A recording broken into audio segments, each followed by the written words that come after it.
ओम नमो भगवते वासुदेवाय। आप सभी का हमारे YouTube चैनल पर हार्दिक स्वागत है। आज सुने श्री नामदेव जी द्वारा तुलसी दल और राम नाम की महिमा का प्राकट्य। पंढरपुर में एक बहुत बड़ा धनी सेठ रहता था। उसके यहाँ तुलादान का उत्सव हुआ। उसने अपने को सोने से तौलकर नगर के सभी लोगों को सोना दिया। सेठ ने लोगों से पूछा कि कोई रह तो नहीं गया।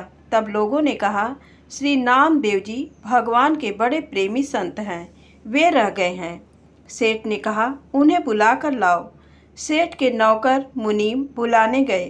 दान ब्राह्मणों को दो, हमें कुछ भी नहीं चाहिए, ये कहकर बड़भागी श्री नामदेव जी ने पहली और फिर दूसरी बार लोगों को वापस लौटा दिया, यानी जाने से मना कर दिया। पर तीसरी बार बहुत आग्रह देकर सेठ जी के घर पर आए और सेठ से बोले, तुम बड़े भाग्यशाली हो, कहो हमसे क्या कहते हो। सेठ जी ने कहा, आप मेरे द्वारा दिए गए कुछ धन को स्वीकार कीजिए, जिससे मेरा कल्याण हो। नामदेव जी ने कहा, तुम्हारा कल्याण तो हो गया, अब मुझे कुछ देने की आपकी प्रबल इच्छा है तो दीजिए। श्री नामदेव जी का एकमात्र प्रिय सर्वस्व जो श्री गोविंद चरण प्रिय श्री तुलसी हैं। ऐसे श्री तुलसी के पत्ते में आधा राम नाम अर्थात केवल रा लिखकर उसे दिया और कहा कि इसके बराबर तौल कर दे दीजिए। सेठ ने अभिमान पूर्वक कहा, महाराज क्यों हंसी करते हो, इतने थोड़े से सोने से क्या होगा, कृपा करके कुछ अधिक लीजिए, जिससे मुझ दाता की हंसी ना हो। नामदेव जी ने कहा, इसके बराबर सोना तौल कर देखो तो सही, फिर देखो कि क्या विचित्र खेल होता है। यदि तुम इसके बराबर पूरा करके सोना दे दोगे तो मैं तुम पर प्रसन्न होऊंगा। ये सुनकर सेठ जी एक तौलने का कांटा ले आए और एक ओर तुलसी पत्र तथा दूसरी ओर सोना चढ़ाया। उस समय बड़ा विचित्र आश्चर्य हुआ। सोने का ढेला तुलसी पत्र से बराबर नहीं हुआ। सेठ जी उदास हो गए। जिससे 5-7 मन तौला जा सके ऐसा बड़ा तराजू मंगवाया। उस पर एक और तुलसी पत्र, दूसरी ओर घर भर का संपूर्ण सोना चांदी आदि रखा। पूरा न पड़ने पर जाति कुटुंब वालों के घरों से ला लाकर बहुत सा धन रखा, परंतु वह सब तुलसी पत्र के बराबर नहीं हुआ।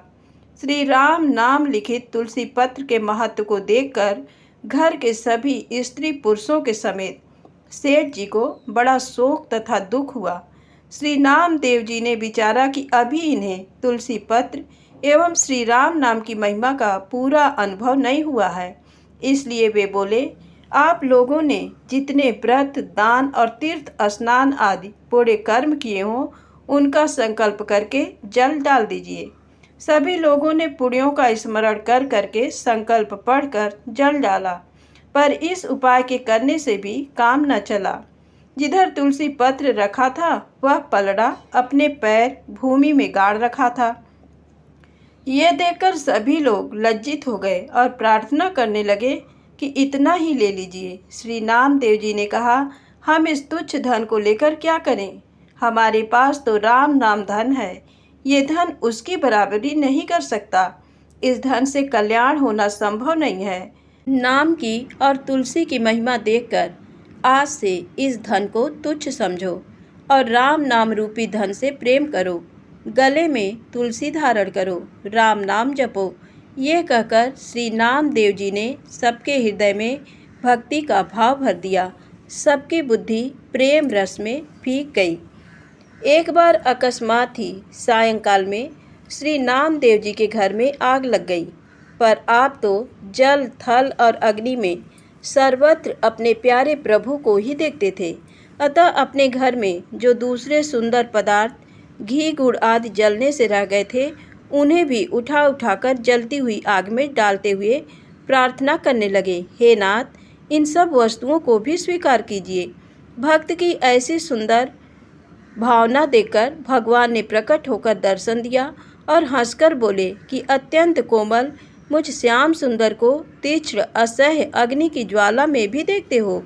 श्री नामदेव जी ने कहा, प्रभो ये आपका भवन है, आपके अतिरिक्त दूसरा कौन यहाँ आ सकता है। ये सुनकर प्रसन्न होकर प्रभु अंतर्ध्यान हो गए। अग्नि शीतल हो गई। धन्यवाद। प्रेम से बोलें विष्णु भगवान की जय हो। वीडियो पसंद आए तो कृपया मेरे चैनल को लाइक सब्सक्राइब अवश्य करें। जय माता दी, जय भोलेनाथ।